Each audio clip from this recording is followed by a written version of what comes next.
খিচুড়ি প্রসাদ, ভোগ প্রসাদ রান্না হয়, সেখানে একটি ছাগল গরু মোস্ত দূরে থাকে, একটি মশা মাছি পর্যন্ত সেখানে টাচ করে না। আসুন দেখবো। পাগলাখালিতে এসছি আমরা না, পাগলাখালিতে দেখো সব সময় কিন্তু এইভাবে গাড়ি ভর্তি ভর্তি মানুষ আছে সব সময়। আর এই পাগলাখালিতে ঘটে গিয়েছে কিন্তু প্রচুর প্রচুর অলৌকিক ঘটনা। সেই সব ঘটনার মধ্যে থেকে কিছু কিছু টুকরো ঘটনা তোমাদেরকে শোনাবো। যে পাগলাখালিতে সভাপতি মহাশয় আছে, তিনার সঙ্গে আজকে পরিচয় করব। আসুন। ব্যাপার হচ্ছে ইনি হচ্ছে পাগলাখালির যিনি সভাপতি, তো সভাপতির সঙ্গে আমরা পরিচয় করছি আজকে। আর সভাপতি কিন্তু এই পাগলাখালি সম্বন্ধে প্রচুর প্রচুর পরিমাণে অলৌকিক ঘটনা উনি নিজের চোখে ঘটে গিয়েছে, উনি নিজের চোখে দেখা, ওনার নিজের সামনে ঘটেছে। সেই সব ঘটনার মধ্যে থেকে টুকরো টুকরো কিছু ঘটনা আপনাদেরকে শোনাচ্ছি। আমার নাম হচ্ছে সুনীল কুমার ঘোষ। আপনার বাড়ি কোথায়? বাড়ি মহেশপুরে গ্রামে। এই পাগলাখালিতে পাগলা বাবার কাছে আপনি 24 ঘন্টার মধ্যে কত টাইম থাকেন? 24 ঘন্টার মধ্যে আমি আগের টাইমটা ধরেন প্রায় দিতাম, এখন একটু বাইরে আছি, মাইকে থাকি। সেই পরিপ্রেক্ষিতে সপ্তাহে 2 দিন কি 3 দিন আছি, বৃহস্পতিবার সোমবারে, আর অন্যদিন কোনো একদিন আসি। আচ্ছা, এই পাগলাখালিতে আপনার চোখের সামনে আপনার জ্ঞানে অনেক কিছু অলৌকিক ঘটনা ঘটেছে, তার মধ্যে দুটো অলৌকিক ঘটনা একটু আমাকে বলবেন? আমার একটা ঘটনা আমি বলতে পারি, যে ঘটনাটা হচ্ছে আমি নিজে চোখে দেখেছি। এইখানে কোনো এক ভদ্রলোক, কি ঘটনা বলতে আমি যেটা দেখেছি স্বচক্ষে, আমাদের এখানে আগে খিচুড়ি করা হতো মাটিতে ঢেলে। এখন যেমন আমাদের পাত্রে ঢেলি, তখন কিন্তু মাটি গর্ত করে সেই জায়গায় ওদের ছিটিয়ে দিয়ে আমরা সেখানে খিচুড়ি ঢেলে আমরা সেই খিচুড়ি খেয়েছি, কোনো পাতার মধ্যে দিয়ে। আর একটা কথা ছিল এইটাই, আমরা নিজের চোখে দেখেছি কোনো অলৌকিক ঘটনা বলতে এখানে একটা কথা মনে পড়ে, উনি এক ভদ্রলোক এনে উনি মৎস্য দিতে এসেছিলেন। ঘটনা হচ্ছে উনি এসেছিলেন অসুস্থ অবস্থায়, কেউ মারা গিয়েছিল না হয়তো, উনি গাছ জোরে মৎস্য দিতে এসেছিলেন। রান্না বান্না শেষ, ইতিমধ্যে কোথায় থেকে এক খণ্ড মেঘ উঠে সেই মৎস্যটা কিন্তু কাউকে খেতে দেয়নি, মৎস্যটা জলে ধুয়ে চলে গেল। এর একটা অলৌকিক ঘটনা আছে। শুনলেন আপনারা, অনেকে জানে না মৎস্য মানে কি। মৎস্য মানে মহোৎসব, মহোৎসবে যে ভোগ হয়, ভোগ যেগুলো আমরা সাধারণ যেগুলো আপনার ভক্তরা খেয়ে থাকি, সেই ভোগ কিন্তু দিয়েছিলেন এক ভদ্রলোক।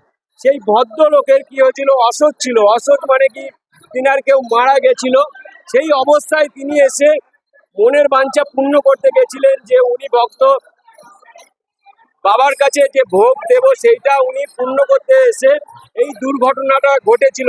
বাবা কিন্তু জানেন তো, বাবা কেন কেউই অসুচ অবস্থায় যদি আপনাকে কেউ কিছু দেয় আপনি নিশ্চয়ই খাবেন না বা নেবেন না। বাবাও কিন্তু ওই ভোগটা গ্রহণ করেনি, তার জন্য পবনদেব কিন্তু কোথা থেকে চলে আসে, সেইভাবে এসে আপনার ঝড় জল তোলপাড় করে দেয়। তিনার কিন্তু যে ভোগটা রান্না হয়েছিল সেটা কিন্তু নষ্ট হয়ে যায়। এটাই বলতে চাইছেন।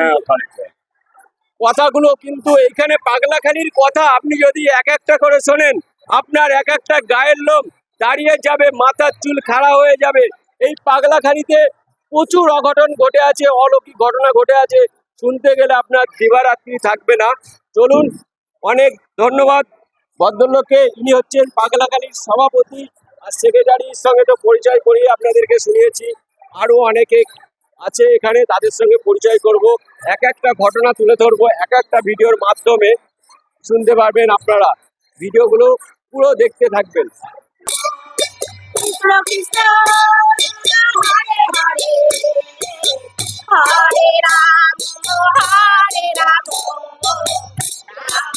এটা কিন্তু পাগলা বাবার আশ্রম। আশ্রম, এখানে আশ্রয়, যারা কিন্তু এখানে বসে বসে বিশ্রাম নিচ্ছে, এটা বিশ্রামগার। আর এখানে কিন্তু রান্না বান্না হয়ে গেলে এখানে কিন্তু খাওয়া দাওয়া করা হবে। আর একটা জিনিস খুব সুন্দর, পাগলা বাবার এখানে কিন্তু একটা স্টেজ তৈরি হয়ে আছে, বাউল গান, কীর্তন গান। এখানে কিন্তু সবসময় কিন্তু স্থানীয় লোকে এসে এখানে কিন্তু অনুষ্ঠান করে না, যে যেমন পারে সে তখন এসে অনুষ্ঠান করে। পাগলা বাবার এখানটা কিন্তু সবার জন্য, এখানে স্থানীয় লোক কম থাকবে। এখানে দেখবেন দূর দূরান্ত থেকে কীর্তনের আসর, কীর্তনের দল, বাউল গানের দল।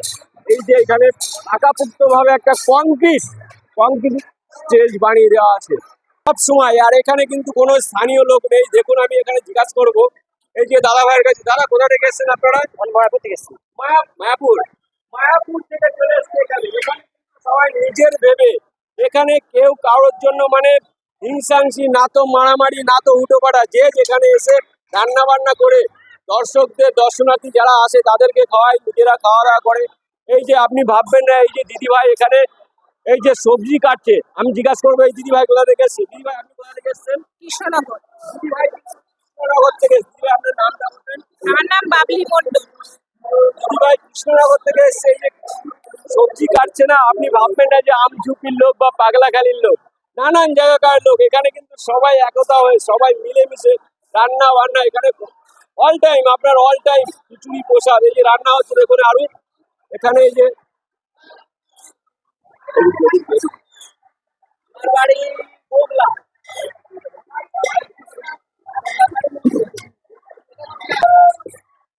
এই যে পাগলাখালির পাগলা বাবার এই যে ভোগ প্রসাদ, এই যে কি হচ্ছে এটা? ভোগ হচ্ছে, কি তৈরি হচ্ছে, জিনিসটার নাম কি? অন্নভোগ। এই যে অন্নভোগ, অন্নভোগ, এটা পায়েস তৈরি হচ্ছে। দাদা আপনার বাড়ি কোথায়? বাড়ি শিমুলিয়ায়। শিমুলিয়া, নানান জায়গাকার লোক পাবেন এখানে। এখানে দেখুন কিভাবে খিচুড়ি তৈরি হচ্ছে, চলুন দেখাবো। আর এখানে কিন্তু আসলে আপনাকে কোনো কিছু কিনে খেতে হয় না। এই যে খিচুড়ি তৈরি হচ্ছে দেখুন, এটা সব সময় চলে এগুলো।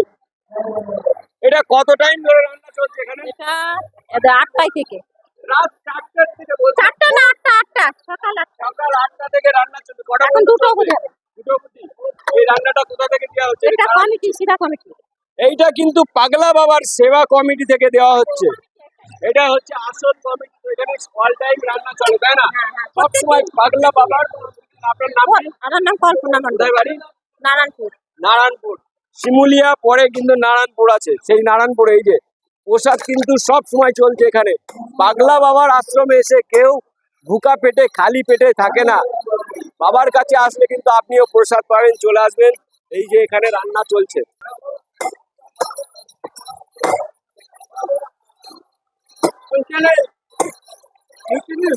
এটা আশ্রম।